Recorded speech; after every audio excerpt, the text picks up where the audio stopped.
experience. We get to, things that would otherwise have been very expensive for us, we bring them to you here in Dorte&Associates. So Dorte&Associates, as we all know, is a business consultancy, and we focus on GRC, governance, risk management, control, compliance. We offer outsourced internal audit services. We review your governance structures. We can help you set them up. We look at your risk management. We can set it up for you or assess for you if it's doing well. And we also offer capacity building. We can train your boards, we can train your staff on all the topics.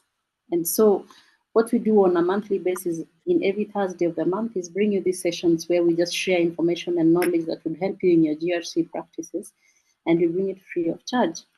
So karibuni to our season 1, episode 7. We've been doing this since January. We are now in month 7, and for this particular topic, we are talking about governance and ethics. Governance, we practice it all the way from home, and it shows up all the way in our office places, in our business places, and ethics as well. So if you're not ethical as an individual, you cannot bring it to work. And so today we are going to have a very engaging sessions. Karibuni sana. Let us hear your thoughts. Let us see how we can together work to make our country better. Thank you. Back to you, Elias. Thank you. Thank you, CPA Dot. So it's my pleasure to welcome Fatima Arafat. I want to bring to your attention that when you say OGW, it reminds me of the CGH. Our president is CGH. So that's a great recognition. OGW comes number 4 in the recognitions. So just to let you know that that is the class of the presenter that we are dealing with today. She's number 4 in the recognitions. Now that I've said, the president would be CGH, the CSS would be EGH, and when they were saying, we need representation from the coasts, and I was looking around and I was like, maybe Faima would be part of the CSS from the coast. So that's the level of the person I'm trying to introduce. So without taking much time, let me just provide some background about Faima. She comes from Lamu County. She has a Master's of Arts in Project Planning and Management. She also has a PCOM. She's practiced in public and private sector.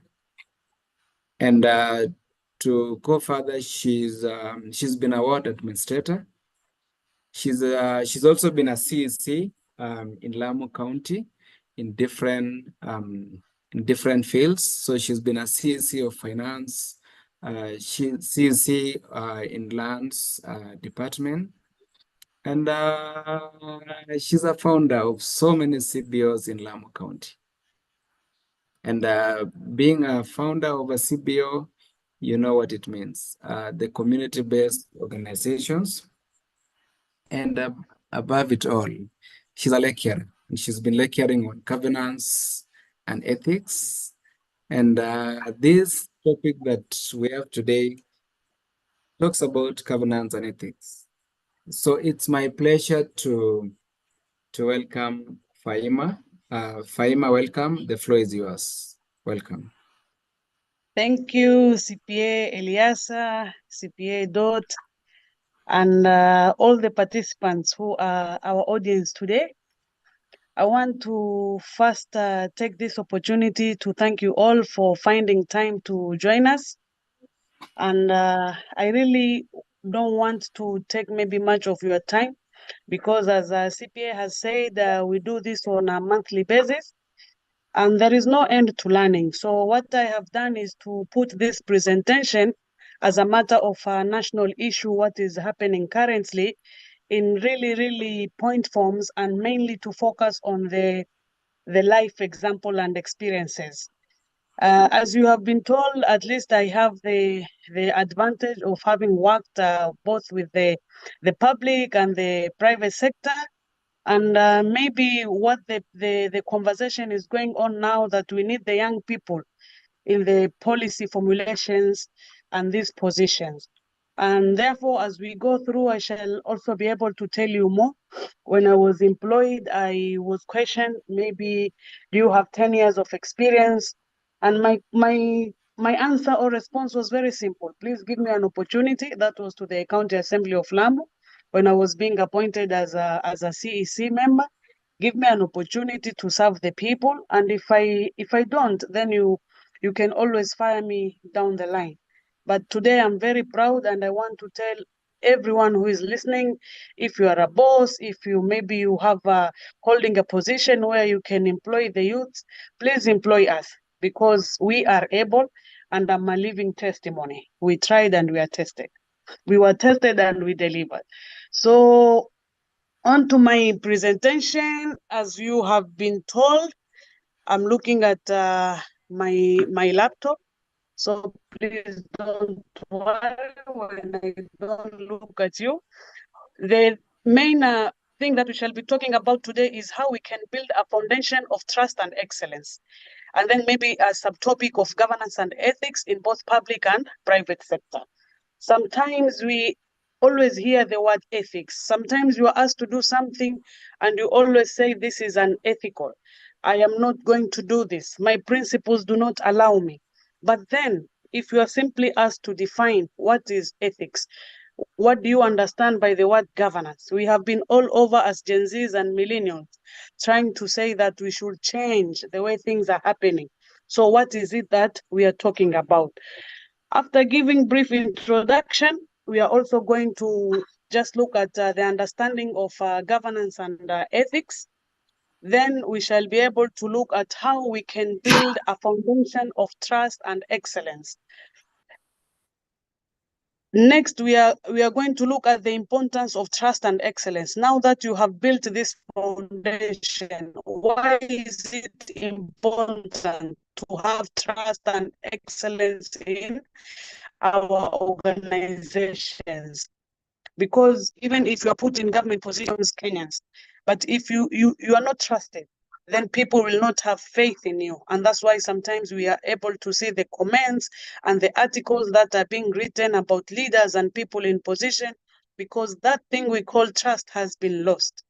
If it is a private entity or organization, the people who invest their monies in opening up those companies, they want to know that with or without their presence, their wealth, their investment is in good hands and ethical people.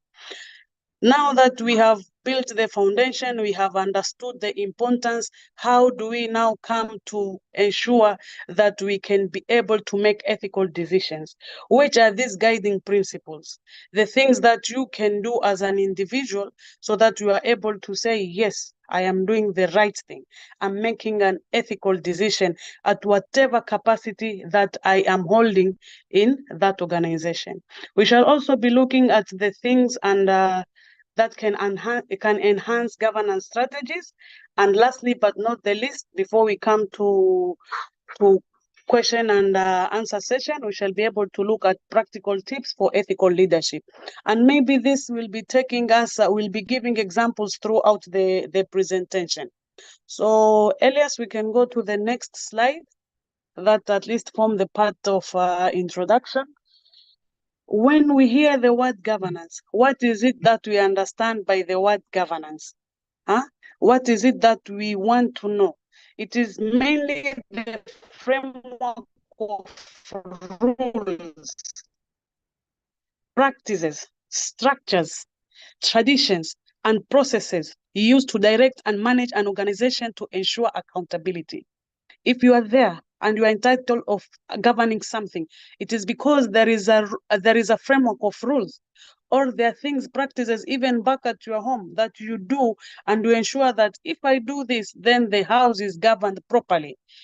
People who are dealing with maybe the security sector, they have structures in places. We know we have the administrative positions, the county commissioners, the deputy county commissioners, as low as the chief and the assistant chief. Why is it so? Because we want to get information from the lowest level of the governing structure. And all this information is then compiled and taken to the one person that is heading this country. And we all know that is the president, according to the form of government of Kenya. When we are in the other level of government, that is the county governments, we know they are headed by the governors. So these people are not really in charge of securities, but they have framework of rules. They know how things and processes and the traditions of these organizations are supposed to happen so that people who are given position can be held accountable. We have seen this conversation in Kenya, and as we go through, we shall be able to give more practical examples. And then when we talk of ethics, what are these things that we refer as ethics? We sometimes when you see somebody doing something maybe in your workplace, or you bump into someone outside your workplace, you feel like, hey, that's unethical for so and so to do something like this. For example, if you want to know that this is a civilized person, this is an educated person, this is somebody who is employed, you can simply tell by the way these people dress. So when we talk of ethics, it is the moral principles guiding behavior and decision-making of a person while conducting activities. I remember when I was appointed as a ward administrator, we were taken for induction at the Kenya School of Government. And the first thing that I was told by the lecturer, I don't remember his name, is that now you people are the equivalent of the DOs in your counties. And for a DO, there are places you can't just go. There are things that you can't just do. No matter whatever the situation, as long as you are holding that position, whatever you do portrays like you are doing on behalf of that position. And that is why the Gen Z and the millennials and many other people in Kenya who maybe were not able to come out and talk were tired of business as usual. And they said, no, no, no, no. Whatever is happening with our leaders, whatever is happening in our country must be put to an end. So today we are going to simply discuss and see how governance and ethics will be able to guide us to build trust in our organizations, be it the public sector or be it the private sector, so that once we leave this workshop, a small workshop, online workshop, we are better people. We can go to the next slide, please, where we discuss building a foundation of trust and excellence. So now that you have understood that I must be able to build trust to the people, what are these things? What are the core competencies that if you do, you will be able to build the foundation of trust and excellence in your organization or in any position that you hold? For example, transparency. You must ensure that you have open communication and sharing information with stakeholders. You know that you are doing things in your offices. That is why in our constitution in Kenya, there is #1 requirement of public participation. Are we together? But how many things do we see happening back in the counties? Maybe the people have not been told or have not been consulted. And then sometimes when you ask these politicians, you will just hear them saying, I asked for the votes, I know my electorates, and I know what problems they are facing.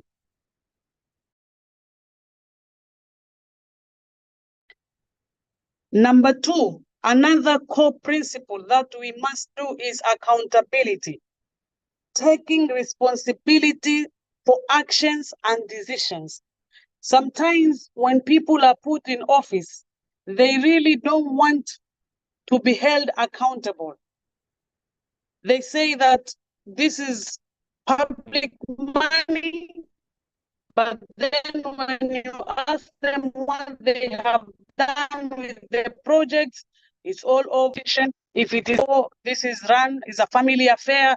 No, you are being simply asked to be accountable. You cannot be given money and then you don't want to be asked. Then please don't hold those positions.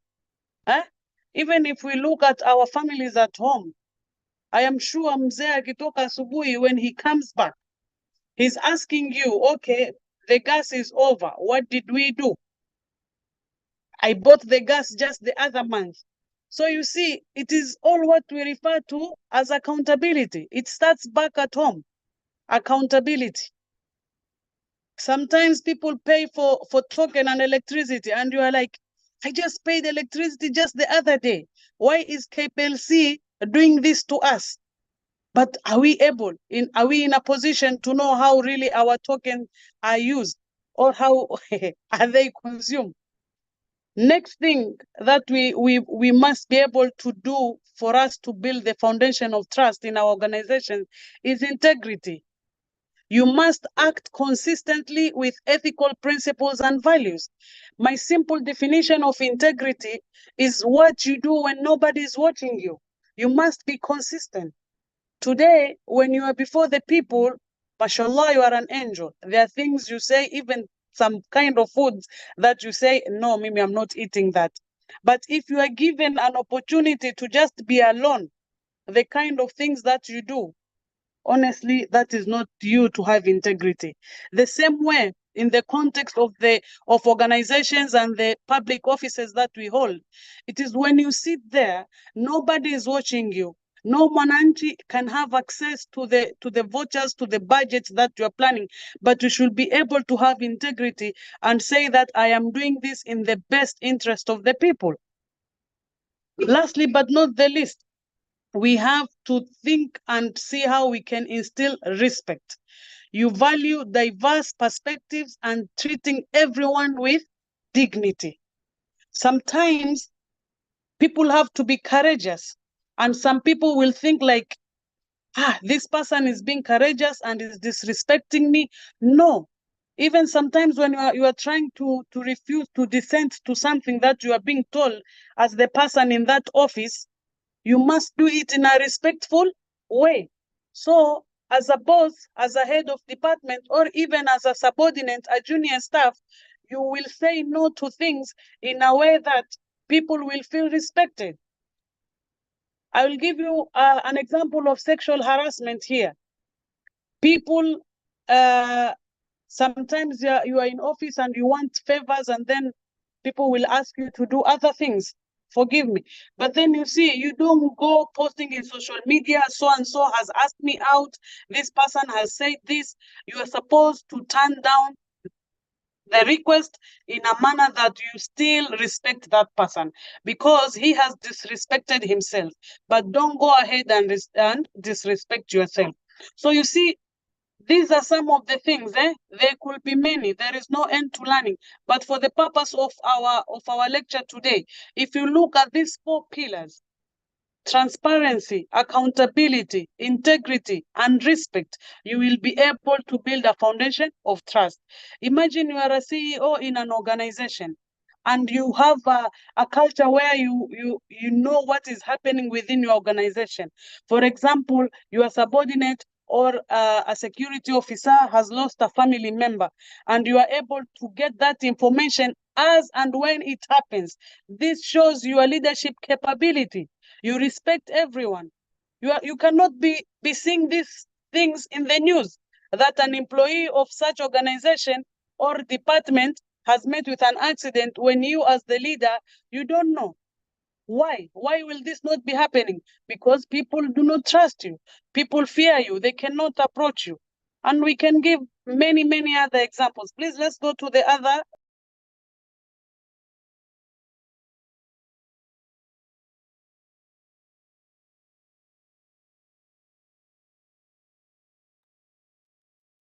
Importance of trust and excellence.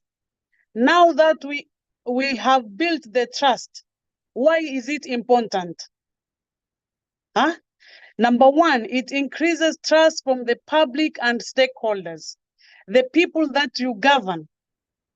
When you have built that trust, they'll be able to look at you and say, when somebody speaks, then we trust that person. Let me give you an example of our who is it? Azimio leader, Raila. When the Gen Z started the maandamano, They had trust in him. And they said, Baba, you had started this thing up to where we are. But for today, please, just stop. Stop, and we continue to go ahead with this. But then what has happened after the appointment? Everyone is out there and commenting how disappointed they are. So this is a very practical experience of why trust is important in these public places and these organizations. Number two, improve decision making and risk management. You might maybe have been put in a position where your boss says, please just see the best thing to do. You make the right decision. He can only say this to you if he has confidence in you. He knows that this person will make the best decision that will be for the benefit of the organization, at the same time the benefit of the people. Otherwise, if you are not trusted, you cannot be given that mandate to be able to form any opinion or decision. Number three, why it is important to have trust is enhanced reputation and organizational culture. I want to give an example of Safaricom as an organization. When we had this, the late Bob Collymore, and the time that he died, actually many people came to learn about him when he left the organization. Why? Because now people were praising his leadership style and the things that he was doing to show that and leading the organization in the right direction, because people trusted him. But there are so many organizations that when you just mention, especially for example in our field of accountancy and auditing companies institute, people must trust you because you are coming to look into our accounts. So people must know that if today Madam CPA Dot or CPA Elas or any other CPA in the room, CPA Sadia, CPA Fahima, comes to audit our books of account, will not take this to the street and maybe say that company will be collapsing in the next 2 years.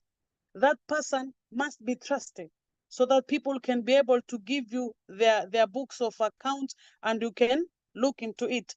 I'll give you another example. The hospitals. Nobody chooses to fall sick. But sometimes when you are sick, you are forced to go to the hospital. But then what happens if you go? And then you just hear stories back in the village, or people are saying, so-and-so has gone to the hospital and has been diagnosed with this disease. Do you think people will come back to that hospital? No. And people will not even be referring any patient to your hospital. Lastly, but not the least, the improved communications and actions. You see, sometimes I want to still use the example of Honorable Raila Amolo Odinga. Maybe we want to believe he may have reasons to have done what he has done, because honestly, no any Kenyan of sound mind believes that the appointments were done without his consent, for example. Maybe he has reasons.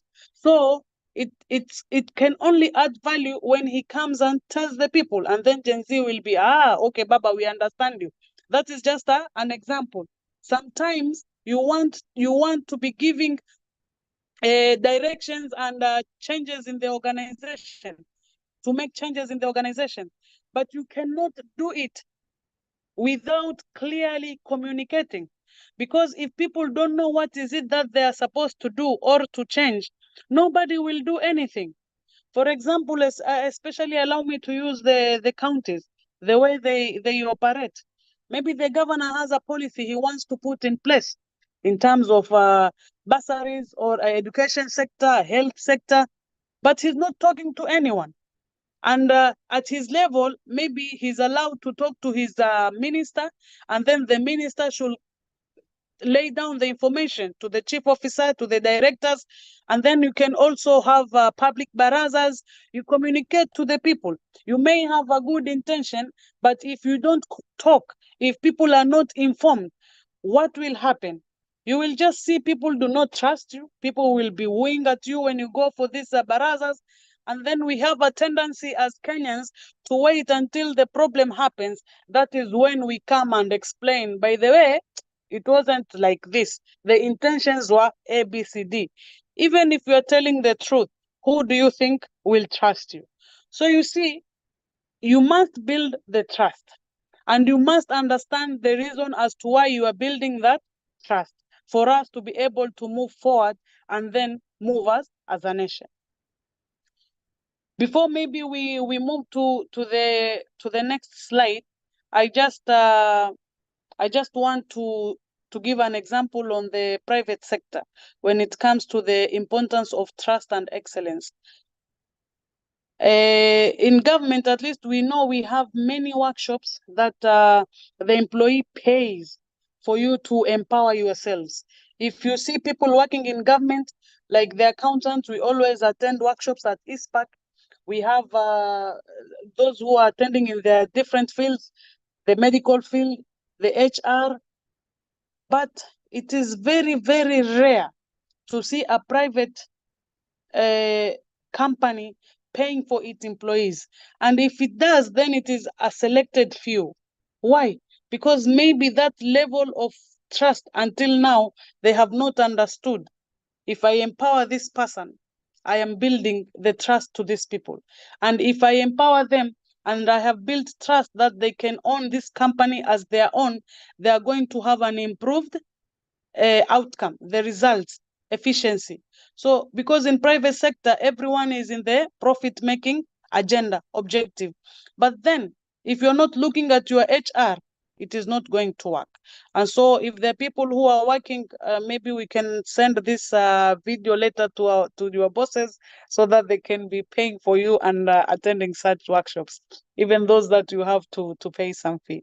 Please, CPA Elias, we can go to the next slide. Principles of ethical decision making. I want us to take some time in this slide here. Principles. Sometimes when you are told to do something in your office, the first thing you rush to say is, that is against my principle. So when you say that is against my principle, you have maybe used this phrase a number of times. What is it that you are referring to? What is it that you are saying? In a nutshell, integrity. It is consistency in actions, values, methods, and principles. You see, if you are a person of integrity, and then somebody tells you to do something, you are like, this one, I am not going to do it. He may be your senior, and he may be forcing you to do that thing, but then you are like, I don't feel right. Because one day something is going to happen, and it's going to haunt you. But if you don't have consistency in actions, today you have been told by someone you don't want to do because maybe you don't trust that person or that senior most person. But if tomorrow somebody who comes, we know in Kenya what happens, nepotism, political merits, people are appointed on political merits, people bribe their ways into some positions. Then if they go, in Kiswahili, we say kila shetani na mbuyu wake. If they go and use those godfathers of yours, you end up doing that thing. Then, are you really making an ethical decision? Are you really a principled person? So how do you maintain the consistency in making ethical decisions? It shouldn't matter who is approaching you, be it your godfather, be it your senior, be it anyone. For as long as that is against your principles, you should say, no, my integrity does not allow me to do this. And then maybe we can discuss how you can say no without you losing your job, because that will be maybe the main question. I can leave that to the Q&A session. Principle number 2 is accountability. You must be answerable for your actions and decisions.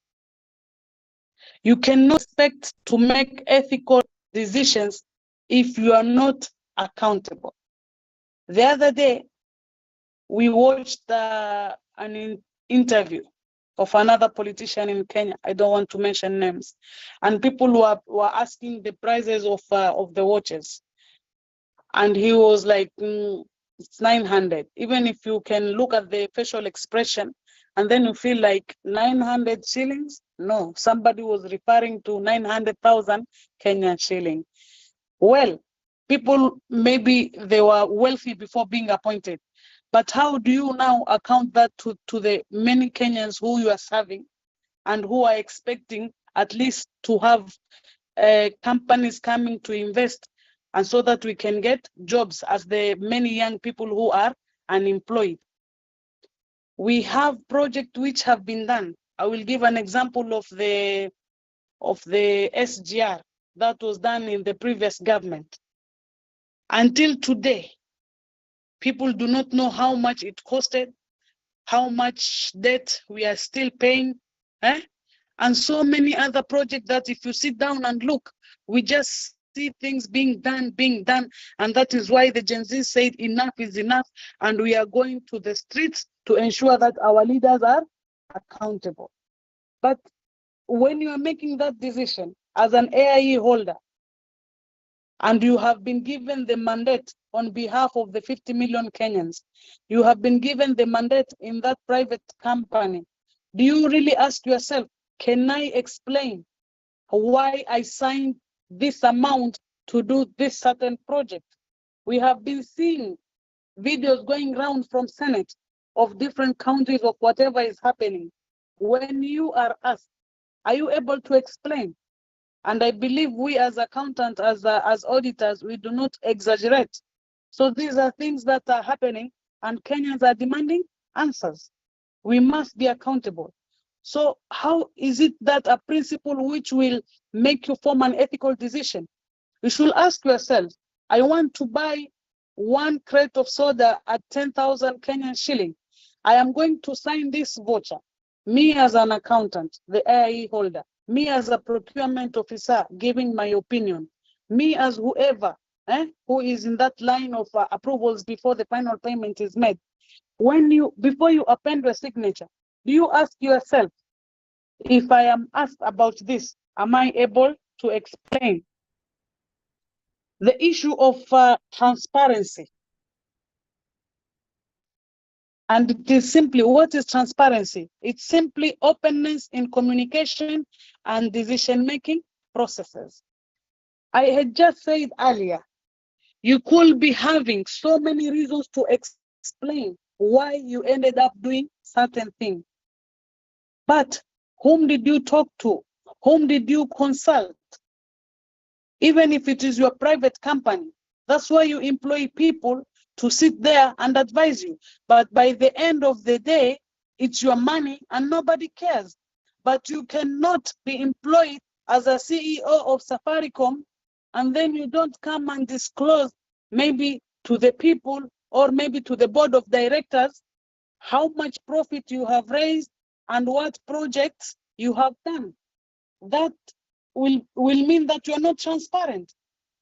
If you are employed somewhere in a hospital and you are the one in charge of procurement, now that I should stop looking at accountants and other people, even the procurement officers, for instance, you must talk. You must be able to know that I can say this anywhere. When I remember when I was holding the position of CEC lines, I used to tell the people, whoever maybe was coming to my office with a problem, and if I'm trying to solve some issues on the ground, that whatever I'm telling you here today in this closed door is something that I can say even tomorrow in a court of law. If somebody summons me and says, I will tell you the same thing. Why? Because we must ensure that there is openness in communication, which will be able to guide us in making our decision. The moment we think on these lines, then we shall be able to ensure that if anything, then I know that how I can defend myself. The timekeeper, are we stopping at 9 or 9:30? I just want to know how to move with my examples and slides. Yes, so thank you. Thank you, OGW. We are on track. Kindly proceed. Thank you. Another principle that will guide us to make ethical decision is the principle of fairness. You treating all individuals and stakeholders equally and justly. You cannot be giving special treatment to certain group of people. You must sit down and say that I have been entrusted to this position by a number of people, and I must ensure that I treat everyone equally and fairly. That way, you will be able to gain trust. And when you are doing something, it will be guided. So that if tomorrow anything happens and you are paraded and you are asked and you are questioned, you will be able to say, no, these are the number of vacancies that we had advertised. These are the people who applied, and we use this criteria to employ. Maybe you looked at the minorities, maybe you looked at people, at gender balancing, you looked at youth, you looked at regional balances, but you cannot be treating other people with favors. You are not making ethical decision, my friend. The other principle I want us to look at is the principle of responsibility. The moment you are entitled with any position, then you must acknowledge the duty to act in the best interest of the public and the organization. I want to give an example of some offices in our country here in Kenya. People have a tendency of coming in, like the chair where CPA Elias is. They will put their coat and then they will go maybe attend to their other things and issues. This person has forgotten that he has a duty of being responsible to serve the public. You cannot come in. If you are a lady, you put your kibeti, your handbag on the desk, and then every time somebody comes for service, your colleague is like, she or he is there, but maybe has just left 10 minutes, you'll come back. 10 minutes translate to 2 hours. This person has traveled from wherever he or she is to come and get that service. At least we can see slight improvements in the immigration sector, for example. But in the previous days, it was hectic. We all know what is happening. When you go to universities, for instance, you want to pay school fees. You are not even begging these people, or you are not even going there to demand a service. You are going there to pay school fees. But somebody has the audacity to tell you that, please come back later, or I'm busy doing something. Like, honestly, these are experiences that we have seen, and maybe some of us have gone through. You are talking to someone is busy browsing on a company's internet. You are paid to serve the people, but you're busy on your phone. Nowadays, we have WhatsApp, we have TikToks. These are things that make us forget what are our duties. And if you sit down and ask yourself from Monday to Friday, or maybe on daily basis, weekly basis, what is it that I have done? You don't know, because you forgot the principle that you are responsible. I'll give an example of a gardener. This is somebody maybe who is supposed to be slashing, cleaning some bushes around the compound. And then this person forgets completely that it is his duty. Now we don't go to the senior most people, even other people within our organization. Everyone has a mandate. You are a security person there, you are the guard, and you just let people come. We must understand that whatever the position I hold, I am responsible, and I must acknowledge the duty to act in the best interest of the public and the organization. You cannot be a security guard and you let people walk in freely. You are putting the lives of the people in that organization in danger. Do your work. You have been trained. What am I supposed to do? You approach this person, you ask his or her name, if you are taking ID, and then you are able to know, okay, which office are you going? What service do you want? Can I start by assisting you? Maybe it is a question. Maybe it's an officer he wants to see that is not in that day, and you could direct him or her to another person who can assist. These are things that if we look at them, these principles, they will always result into us making ethical decisions. But if we don't have integrity, we don't want to be held accountable, we are not conducting our businesses in a transparent way, we treat people with nepotism, injustice, we are not fair, we are not responsible in our activities, then you will never be making any ethical decision. There are simple things. You are looking down and you just feel like, for you to be an ethical leader, you must be somewhere up there in Kenya. No, my friend, it starts from where you are, so that as you grow up the ladder, you are able to go with these characters. Because sometimes there are people who are lucky.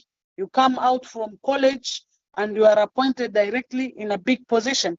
But there are people who start from down and you move pole. So you must take every position with a lot of respect, humility, and serve the people. You never know, because one thing we believe, I believe the Quran and the Bible says the same, God is not indebted. And if you do things and you know that if at least nobody's watching, there is God watching me, then at least you will be able to serve people in their best interest. We can go to the next slide.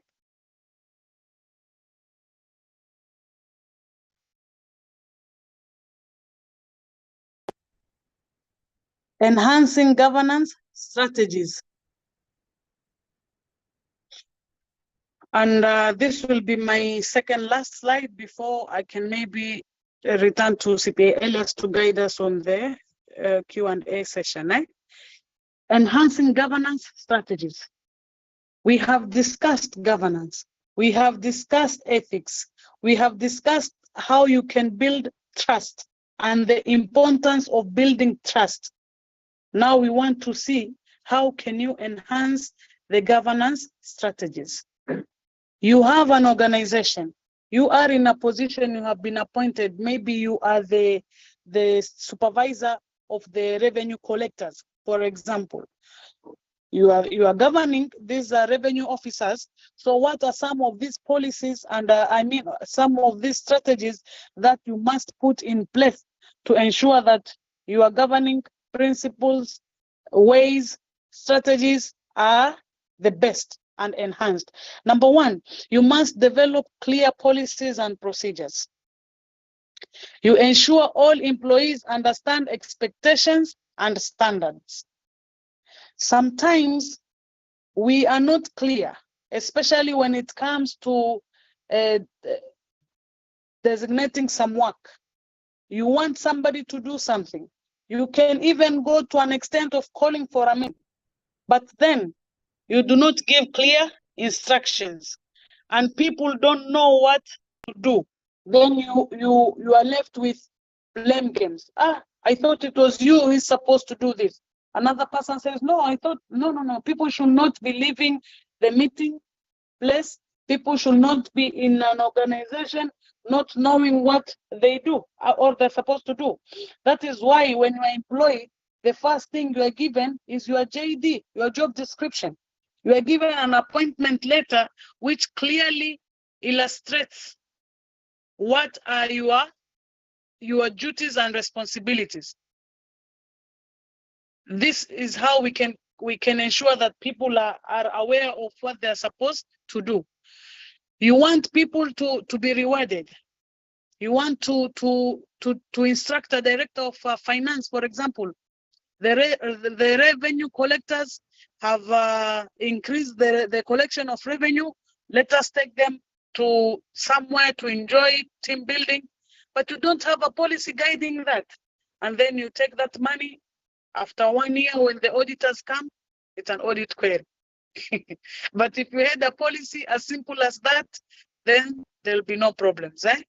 You want to do things, set out this, develop the policies and put procedures. You want to give, let's say, bursaries to the minorities. And everybody, I'll give an example of County 005, where I come from. Everybody knows that we have minorities, for instance, the aware community, and you want to give them 100% scholarship. You want to give them 100% bursary, regardless of maybe their performance because of the way they live, the infrastructure of the education system. And you cannot go ahead and do that without first coming up with a policy. You should do as an executive, you take it to the assembly, it is approved, and then you go ahead. Private sectors, at least, I can say there is a lot of order, I'm telling you, compared to what we are experiencing in the government. Number two, regular training and education. People might think that I'm wasting my money. I just mentioned in my previous slide, I'm wasting my money. Why should I empower this person?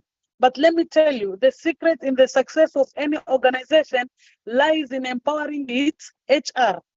If you want to build the human resource, if you build the human resource, you will build the success of that organization.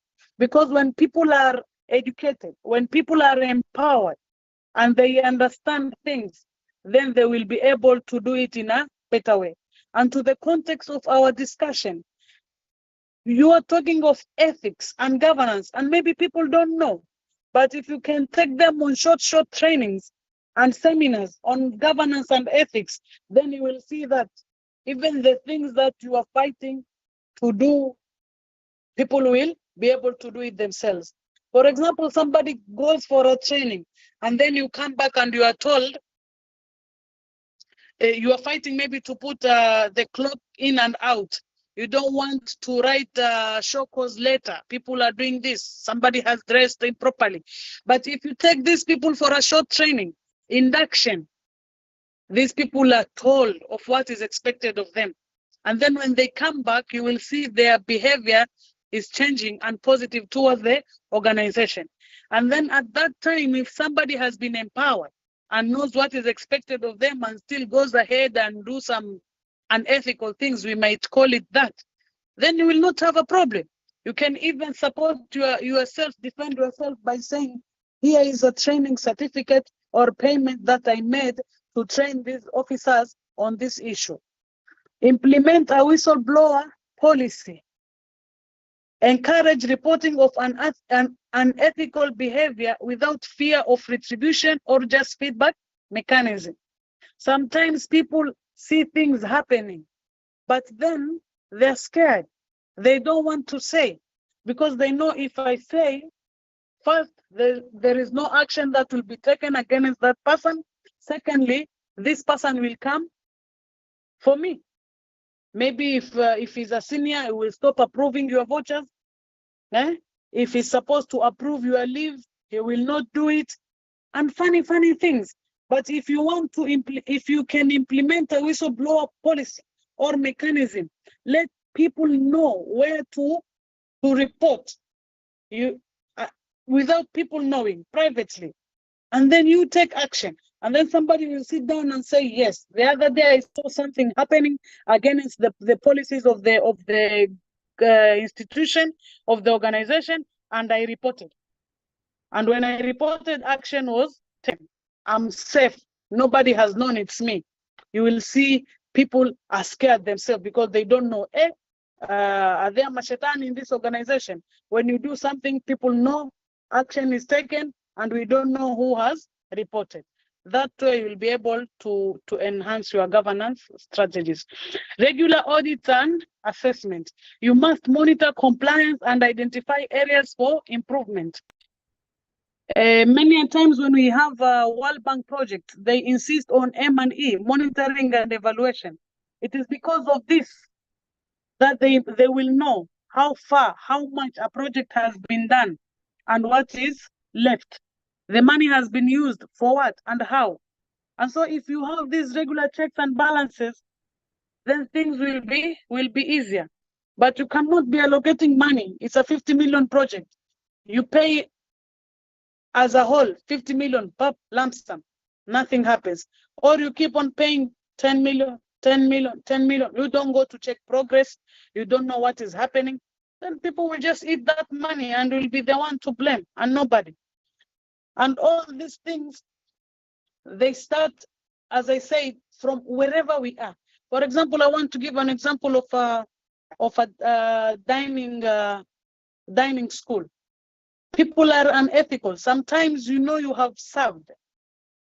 Maybe if we remember our high school days, the boarding student mainly, you have already served, you have eaten, and then you go back there making noise and saying that I have not been served, because maybe the school I came from, nyama ilikuwa inakuliwa once in a week on Tuesday, and it's only one piece for almost 200 students.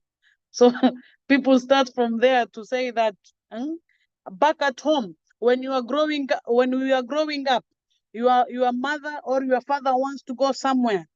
Instead of them telling you in black and white, please sit down, your mommy is going out, she'll be back in 1 hour, 2 hours, or she's traveling, she'll come back in 3 days, 4 days. To the kid, you are telling him or her, wait, I'm going to neighbor's house and I'll come back in 5 minutes.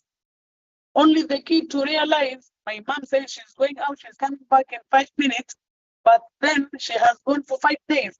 So this person will grow up knowing that it is ethical for me to lie and there is no problem. So we must start from there. Lastly, but not the least, is to engage stakeholders. When you involve employees, customers, and community in governance processes, then you will have an easy way. When people know what is expected of them, like sometimes what we call the community governance committee or something like that, just go and form that committee like any other. I am building, I have awarded this contract to this contractor, but as an officer, I may not always be coming. As an MP, I may not always be coming to check what is happening. But you as community, I am giving you the mandate. I am empowering you. Look, follow, and tell us what is happening. And then this way, people will come back and give you feedback. And you'll be able to know, even if somebody wants to do something that is against the principles, it is unethical, he will think 10 times before doing that thing. Can we go to the next and the last slide, please?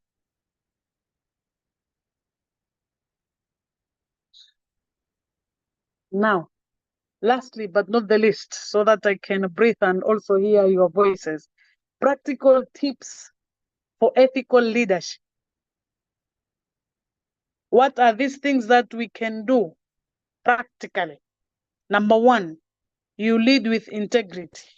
You as a leader, be an example. You make decisions based on ethical principles rather than personal gain. How many a times have we been asked, can we do a meeting on Wednesday or Thursday?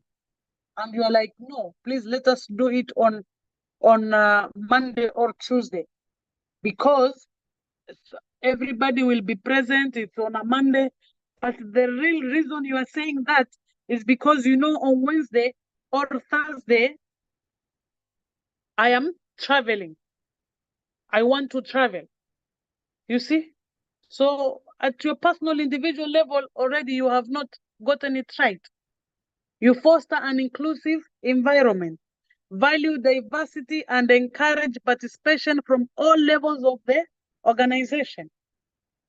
You cannot be saying that the accountant must be responsible, the QS must be responsible, the engineer must be responsible who prepared the certificate of payment, but then you as the minister, you want to walk free and you don't want people to ask you anything. No, you can't just be giving instructions. You must foster an inclusive environment.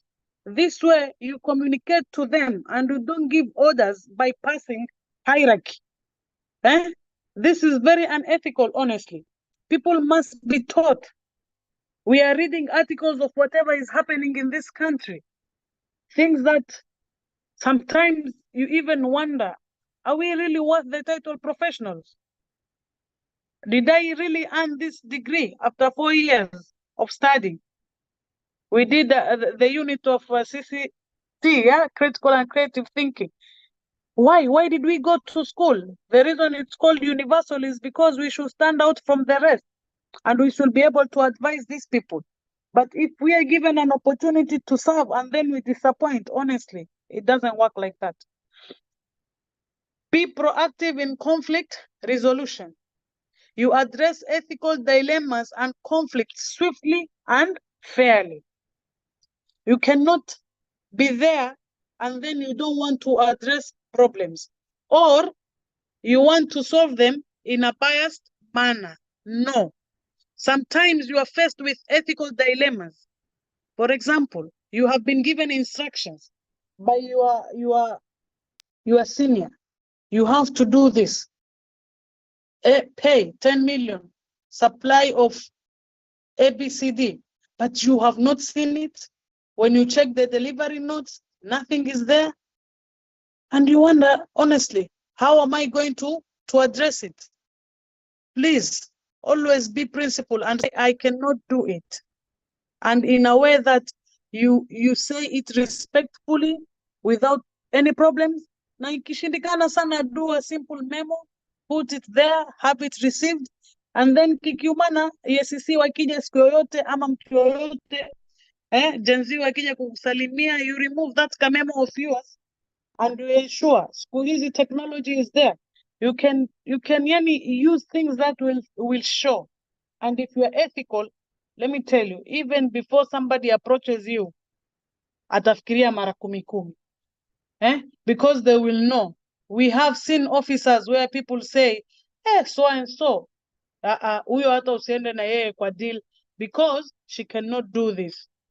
Are you getting the point? We are paid to be in those positions. That is the deal we should be making to ensure that we maintain our position and nothing more. And lastly, you must maintain confidentiality. Protect sensitive information and respect privacy. You are in an organization. You are you have access to a lot of information, sensitive. You cannot go out there and start sharing like it is a public baraza or something. No, there are things, and there is something other professions they do it. Other positions, oath of office. You must take oath of office, and then unaapa hapo unasema mimi I'm not going to do anything, but then you forget yourself and you go kupayuka payuka. Please, these are some of practical tips that will ensure you as a leader, you can be generally called an ethical leader. You can have ethical leadership in your organization or whichever position that you are holding. So I think I don't want to go beyond hapo. We can be able to absorb whatever it is that we have discussed, and I will return to CPA Elias so that we can take questions, if any. Thank you. Thank you. Thank you, OGW. As I said, it's a privilege hosting you at Dorte&Associates. We for sure, I was seeing this EGH was coming in. Thank you so much. Thank you for the presentation. It was timely. Maybe we are switching to the Q&A, and looking at the Q&A section, there's a question. Yes, so thank you. Let me pick this question from an anonymous attendee, but a good question. So is provided some background and is like in the public sector, you can have policies, consistent trainings, robust whistleblower, and regular stakeholder engagement. So I think the question here is the tone at the top or the voice at the top does not support the very unpopular action for non-compliance. In many instances, those responsible for addressing such unethical conduct face the consequences of hard actions. Yes, so I think this one it's an excellent question, and OGW, maybe you can pick it up and expound on it. Thank you. Thank you, CPA Elias. So the question is why sometimes the junior are the ones punished. Ama, did I get you correctly? Yes, exactly. So like when you try to be in the lane of you're trying to be ethical, the tone at the top is different. The leaders are trying to do things that are not in line with the policies, things that you see that there is non-compliance. What should you do at that time? Because trying to correct, trying to bring in sanity, you face the hard consequences. So I think Yes. it's an important question. You're welcome. Yeah, thank you for that question. As you said, it is really, really very practical. And as I had said, number one, how will you be able to say no to such a person or the senior most? You can, I gave a tip where you can do a memo, have it received by the secretary, because you've already seen that this person is not listening. This person is not going to listen to you, but at least let it be in record that you refuse to such a thing, number one. Number two, we can only ensure when such things are happening by ensuring that at least changes starts with me as one person. So if this is happening, as I said, there are people you cannot approach. And sometimes when you are put there, people tell you to do something and you don't do it, you suffer the consequences. So as a country, we must change. We must see who are these people that we are celebrating being put in such positions. Who are these people that we want to work with? Because honestly, I believe any person who has at least gone to school, somebody who has at least some professionalism in him will not be able to do something by this crazy thing. By this, for example, I mean, it is not easy for you to see an accountant putting down things, committing himself when he knows that I'm going to lose my ISPAC membership. Whatever is happening in the Senate, the videos going around, you see some of these people are clueless. Some of these AIE holders, they're people who are not of that profession. And so maskini amejipata kwa huo mwiba na hajui how he can come out. So how do we address this issue that you said the rot is up there? We should ensure the people we are putting in offices are the right people. We can have mechanisms where we say maybe it is on academic merits, because most of these problems happen when people are put there on political merits and people have that madness of it is our time to eat. That is crazy. So let us put people on academic merits. Let us put people who know, who have a clear record.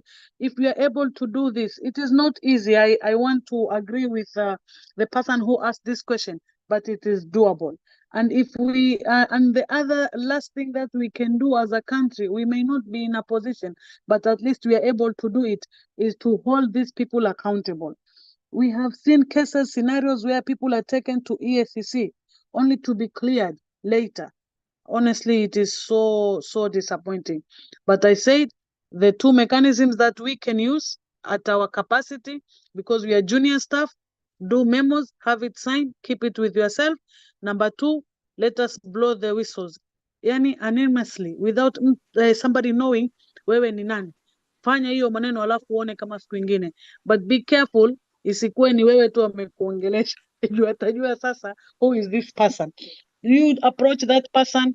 Kama ni wewe peke yako unaambiwa usign, maybe you are an accountant, bring in the procurement officer, bring in the engineer. I'm giving you tactics so that you can be able to use. Alafu sasa when you are four of you, afadhali wawafute nyote wanne, lakini wewe peke yako ndo umepiga hiyo firimbi. Maybe this can assist. But as I said, we really hope to wake up to a country where we'll be putting people with a lot of dignity in offices. Thank you.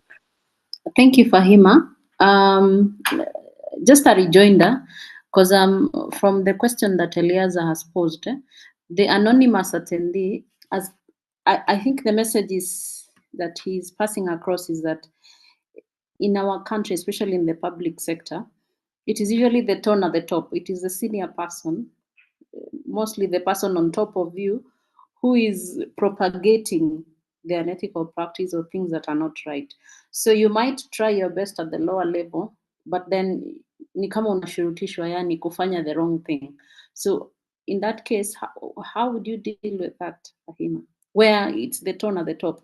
Because usually people, even at home, if you tell your children not to eat in the sitting room, for example, but you eat there yourself, then they usually just do what they see, not what you're saying. So Yeah. how do we deal with that? Today I was facilitating another class, and I was asked the same question, and then we finally agreed to say that you better leave the room through the door than through the window. Eh? You can say no, I said in a respectful way. Say no to that person. You've done the memos, you have tried to talk, but if it is not happening, my friend, I know you will lose your job. I know it is not easy, but you would rather go home with your head high than going home and involving your parents, involving your siblings. Because you see, when these people start coming to you, they don't come to you alone. First, they will start to threaten you. Kidogo kidogo, you will hear your wife, I don't know, has a company somewhere. Your father is doing this, your mother. So you are threatened. So what am I simply trying to say? Yes, if I say people should go home, then the will be have many people who are jobless, because now everyone maybe is experiencing that. But you can do it in a way, I believe, because personally, I know there are people who are, they have sense, and maybe if you are a junior staff, I will advise also avoid dealing with these people directly. Try to ensure that there is chain of command. So wacha huyo anayefurahia kuitwa director abebe msalaba. Let the instructions come to him, and maybe you can say no to him as a director, and you cannot say no to waziri directly, for example. And an instance where waziri calls you directly, hiyo namba unaweza sema mambo mingi, sasa tutumie ujanja, na maybe we just feel like this is my principle, I have explained myself, please, I'ma guide them. You see, sometimes mtu anaweza kuambia mwambie no, me I don't want to do. Ushajua that this person is unethical.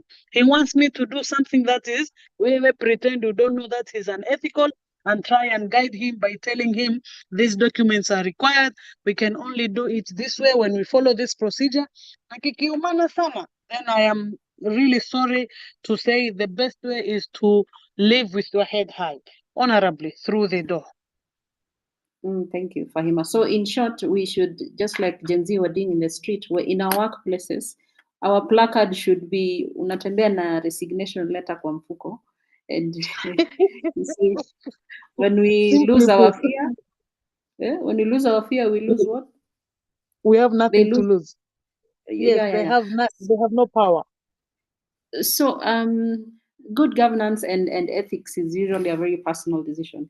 And I have a friend who we usually train in these circles, and he tells me that he usually used to work with a resignation letter, especially when an issue that is hot on the table is being discussed and is completely against their ethics. So I think it requires a level of bravery to say this is wrong and I don't agree with it. Then somebody is asking, how do you then, because there's several people understand ethics differently, because sometimes people think ethics is being moral, or but in the case where there's so many understanding of what ethics is, and in an organization where you have different people with different value systems, then how do leaders build an understanding or a consensus so that the culture in the organization now supports a specific way or a code of ethics that is working for us? How do you enforce it? And how do you deal with that difference in opinion or expectations? And then how do you continuously remind people on a daily basis that this is the kind of ethical expectations you have in this organization? How do you do that?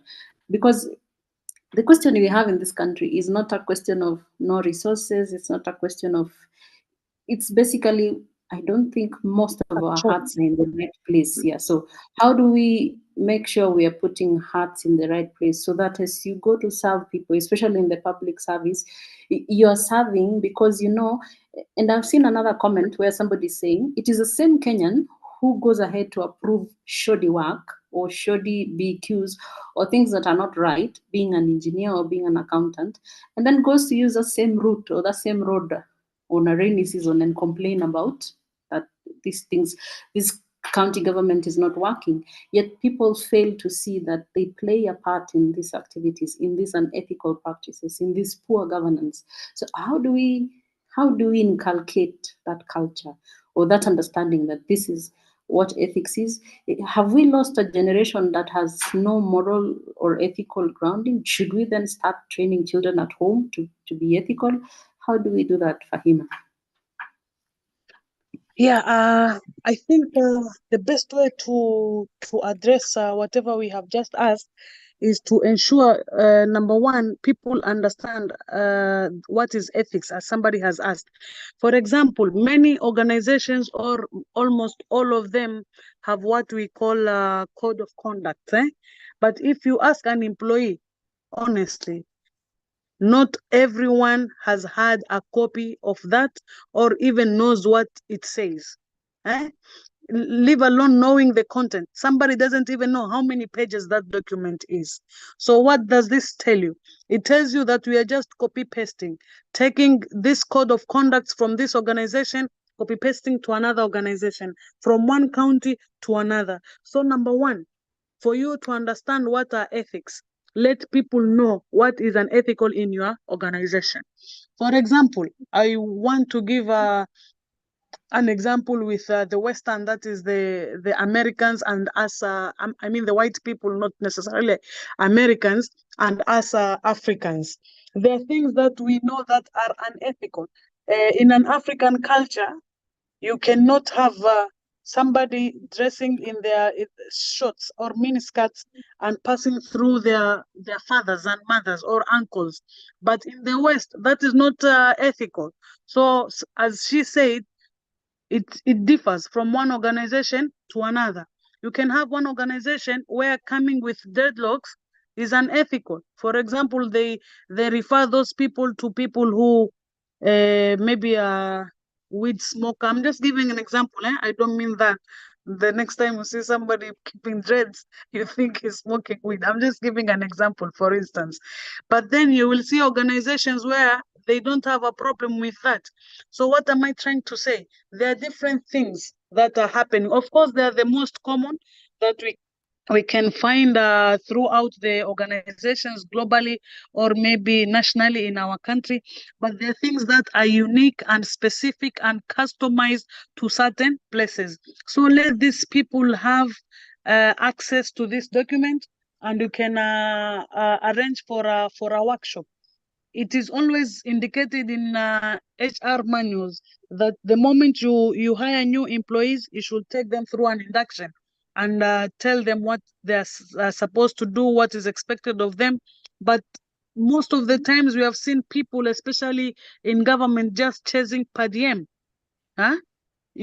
People are going for those trainings, but they are not taught what they're supposed to do.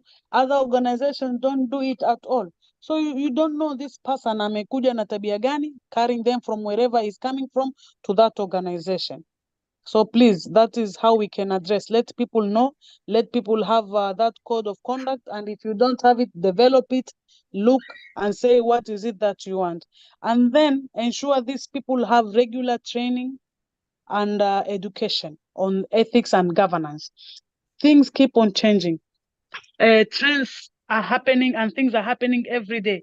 So when people are educated and they are trained on these issues, they'll be able to know. But by the end of the day, it lies down to an individual to know that I cannot do this because it is unethical, and if I do it, then these are the repercussions. Because I know there are disciplinary cases, there are disciplinary boards, and people who are there and mandated to ensure that things are not happening. And if somebody does something against the organization, then actions can be taken.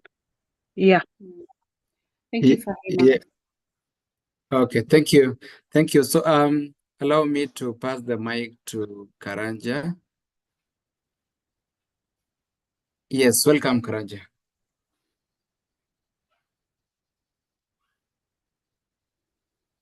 Karanja, you can unmute yourself and speak.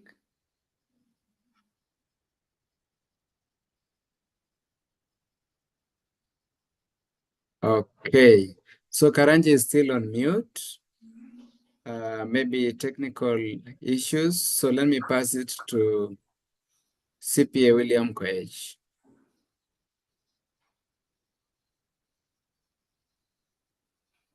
CPA William Koech, kindly unmute yourself.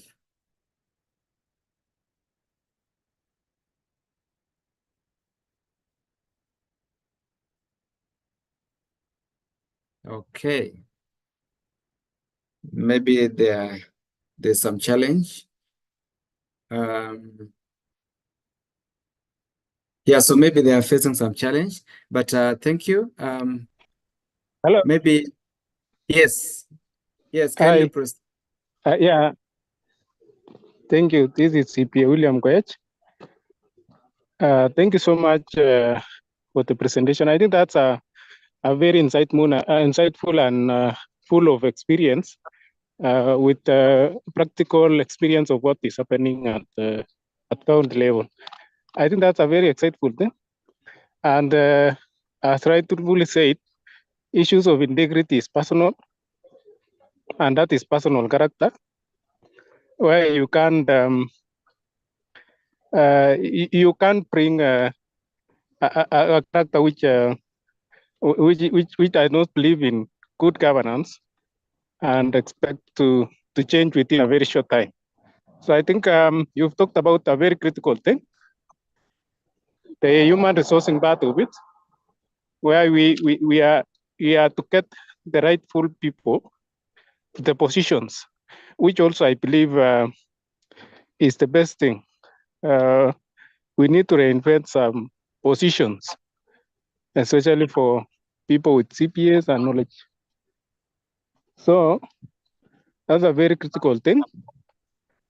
The part that I wanted to maybe ask a question is about I have served in county, secretary to county public service board, and I've seen challenges in most of the counties. One you've talked about sourcing, but another one which is very critical is development of human resource.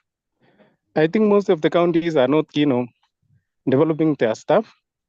So how do we balance between how do we balance between development of staff and savings? Because also development of staff is very costly in terms of training, on terms of gaining experience. It is not easy. So as one of the experienced person in finance, how do we balance between creating motivation to staff, building and developing skills in the county, and also trying to retain? So how do you balance the two? Thank you. Yes, so thank you, CPA William. OGW, maybe you can pick it up. Yeah, thank you, CPA, also for the comment, and also the people who have been posting in the chat. Thank you. I've just read through. You said the presentation was great and insightful. So number one, I think this challenge happens when again, it goes back to the people at those big positions there, when they do not understand what is the importance of capacity building.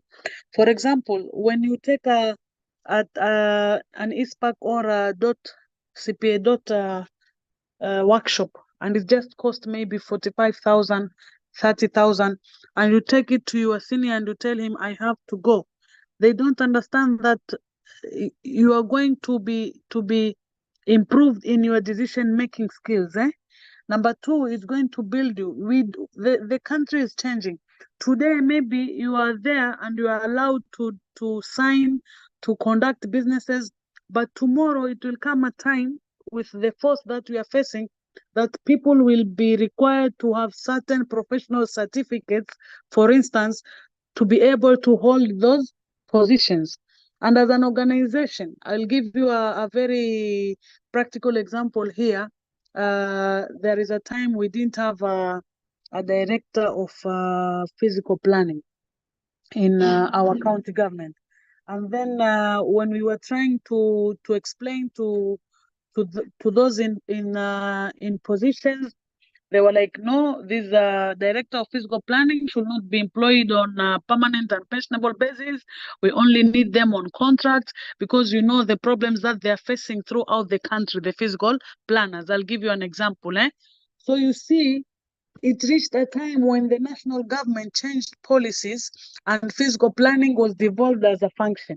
When it was devolved, then we needed to have a director of physical planning to be able to sign the physical plans, the PDP, part development plans, for example. Now, let us come to our field, is accounting. If you are not a member of ISPAC, you are not registered, you cannot sign or you cannot hold a position of director finance. You know, it's something very small, but it gives a great impact to the organization. Now imagine you have put somebody there who has a degree in BCom, accounting or finance, but that person is struggling to study CPA. How much does it cost as an organization, honestly? Why can't you give this person CPD hours that he will get and it will enable him to discharge his duties? But I repeat, only if we have people up there who understand professionalism and what it means to grow in your career.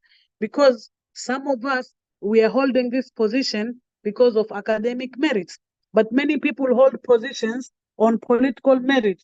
So huyu mtu haelewi, no matter the language that you will use, hajui the importance. Anaona afadhali hii pesa nitoe kwa training na niweke kwa activity ingine which will go directly to mwananchi. Failing to understand that the mwananchi that you want to serve will come a point where you will need this professional who will his services will be needed to enable him serve the mwananchi diligently. So we have to make these people understand, and if need be, we can be doing these things regularly, sending letters and doing articles so that it is awareness, and we shall be targeting. If you are in position, whether you are a governor, an MP, a CEO, or whoever, we know how people land positions in Kenya, but at least do not kill the professionals. The least you can do for them is to train them. I think I will stop there, and maybe you have understood. Thank you. Yes, so thank you. Yes, thank you so much. One more chance to Karanja, maybe you can unmute yourself.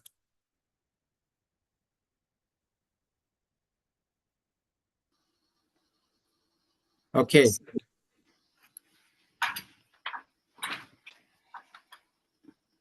Yeah, so thank you. I think we are in, so it's exactly at 9:30, but I can see there's one question, OGW. Maybe you can pick this one, then we finalize. So this one is on, it's from John Stanfield. So it's on ethical dilemmas. And so trying to expound this, assuming you've formed a CBO, the way you've said that you've established a number of CBOs, but then part of your mandate was to maybe do capacity building, and of my interest is creating employment. And as you're trying to create employment, they usually say charity starts at home. So you have a relative whom you're like, I came up with this CBO, and part of my mandate was to create employment. I know that is an ethical dilemma. And this is a rejoinder to the question that came from John Stanfield, that in what way is it a problem to view an organization as a family rather than a professional community, with implications for our discussion about ethical dilemmas. So maybe OGW can pick it up. Okay, thank you. I think I will want to respond to that, and one more after I have responded to this. Please remind me to Abdisatar. Naona he has been very active and he has posted a question, so I can also just mention or respond to that. So,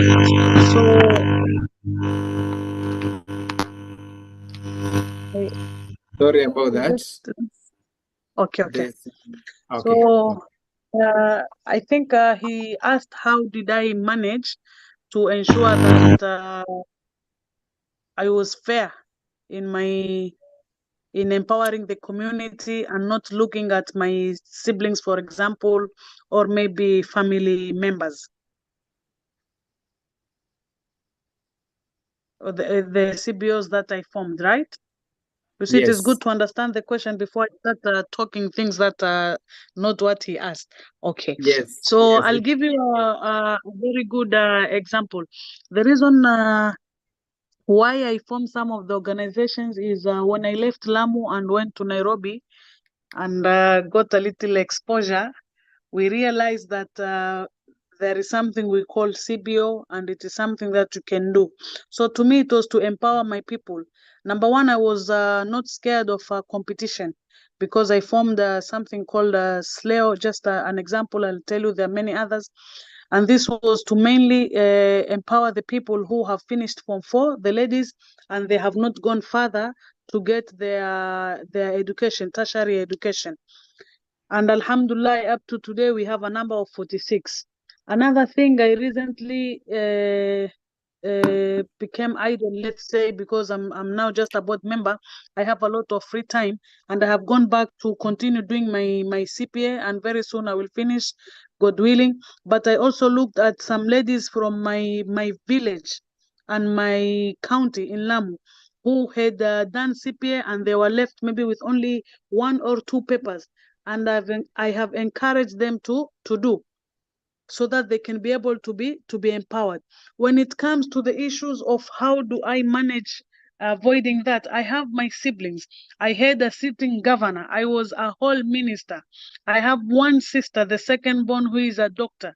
I have another one who is an engineer, and the other one had done communication. Trust me, it was in 2020. We had 1 year, 2020, we had the other year, 2021, and we finished 2022. 3 years in government, and I never got them employed because I, as a person, feel that I should not be using my position to influence employment of others. But if you ask me, I have a number of people, neighbors, villagers, whom I assisted in one place or another. I will give you another example. I don't mean to brag, but I just want to tell you, because you asked how do I manage. I stopped taking bursary immediately when I got appointed I think the ward administrator, if I'm not wrong, or the waziri, 2017, because nobody knew, but I knew that at least I am earning and I can be able to pay school fees for my siblings. And there are Kenyans out there who are not able to afford. Nobody came to tell me, but as we said, it is a choice ethically you have to make. I knew with the salary of our waziri, I can be able to pay school fees for my siblings. And I stopped taking bursaries from the county, and even we have a community organization which gives bursary. I stopped taking that.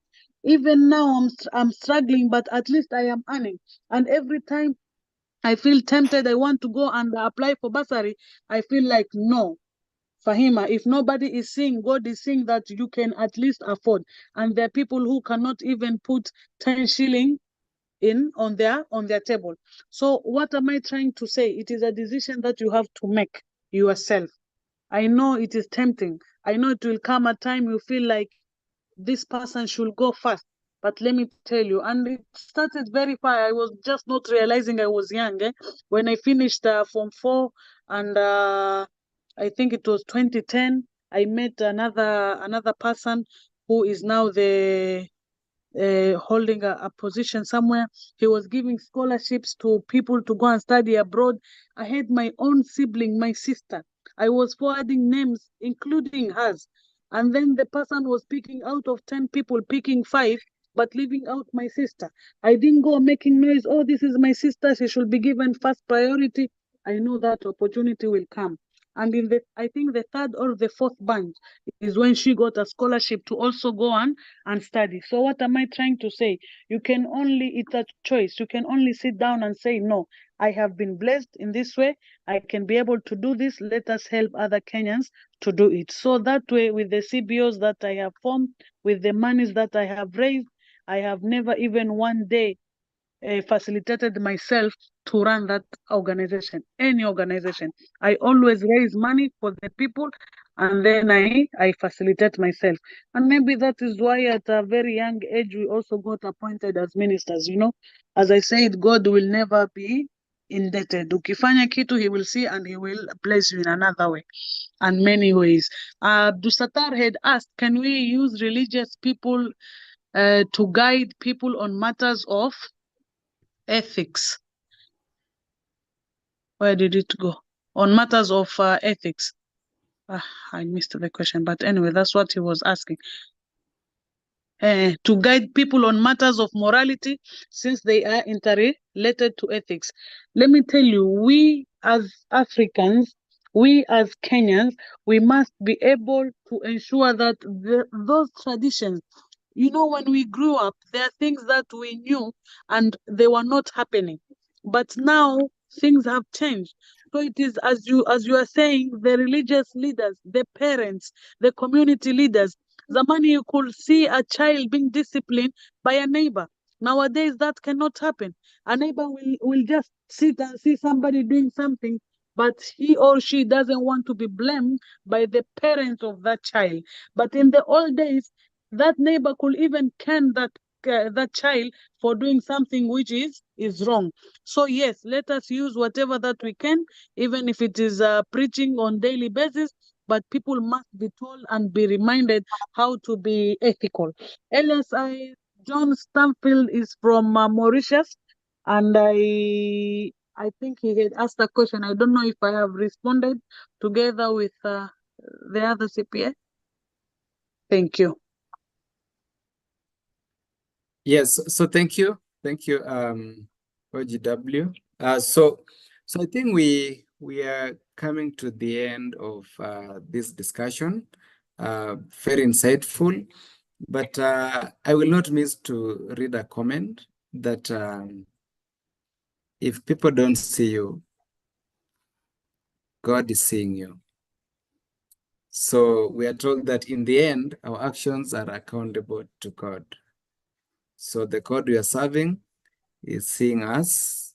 In anything you do, know that our actions are accountable to God. So that is by Abdi Sidar. That is a great comment. I will not miss to read another comment. And this one, I think they picked from the discussion today. And if you missed everything, we are saying that if you are leaving a house or a room, please make sure you leave through the door, but not through the window.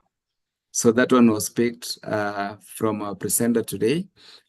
Without taking much time, allow me to welcome our managing partner for the closing remarks. Welcome, CPA Dot.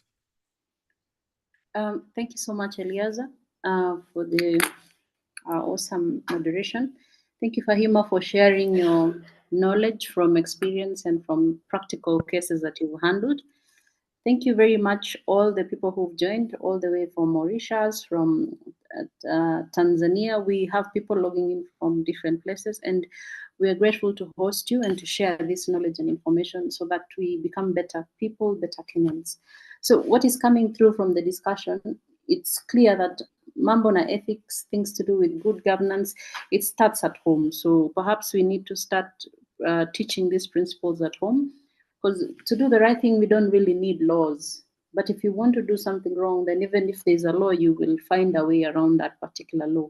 So I don't think in Kenya we are short of laws and governance codes. We are not short of the right kind of documentation. In fact, they are used across the world to run better governments in other places. What we lack, I think, is the correct placement of our value system. And there's a whole debate going on around about saying we cannot say it's our value system when the people who are supposed to adopt it don't even understand it. So we need a consensus as a people, as Kenyans, on what is this value system? What is it that we are placing importance on, so that as we come out of home to go and become employees or citizens running the country, then we are coming from a good place, a good foundation of ethics. And then there's been comments about to try and make organizations more ethical. Perhaps we can make them, become more transparent in what they report. Perhaps we need to inculcate ESG, like so that people start reporting on the things they're doing to their stakeholders. So when there's more transparency, more accountability, then in some way we will be more cautious or more appreciative of the things that need to be done right, because there's a scrutiny on us or a requirement for us to report to the world out there. So it really starts with us. The story of ethics, it's really a personal choice, a personal way of doing things, and it will replicate in whatever we do out there. And a very key other item is that even as we set out to do this, we put in place codes of ethics, we put in place ways of behavior in organizations, then you really need a strong and effective internal audit function that continues to give you assurance, that tells you what you actually set out to do is actually working as it should have. An internal audit function also tries to look at, how have you set up your governance structures? How are you managing your risks? So that's like an independent view that keeps telling you the things you've set out to do are actually working or that you need to improve them. So if we have internal audit functions in place, let's strengthen them so that they keep telling us, giving us the view, giving us a mirror of what we are doing. For me, it's thank you for joining us, and thank you, Fahima, again for sharing your knowledge. And look out for our next session, usually at the last Thursday of the month. Reach out to us. Our contacts are on the screen. And without much ado, I would just like to give Fahima 1 second to give her parting shot, and then we will call it a day. Thank you.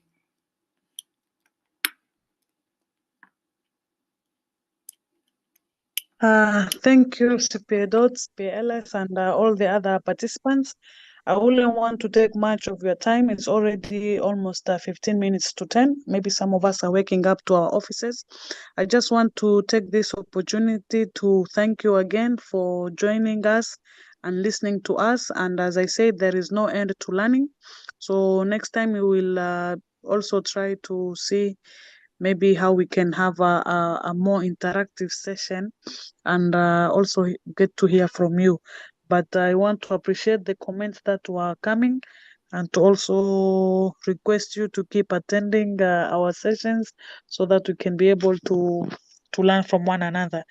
And as I said, we as intellectuals have ways of doing things.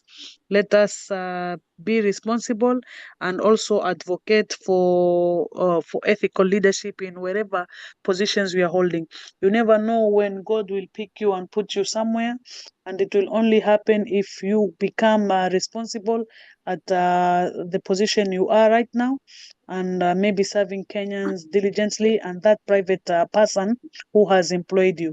With that said, I want to say thank you once again and have a good night. Great. Thank you, everyone. Have a nice evening and see you next time. Thank you.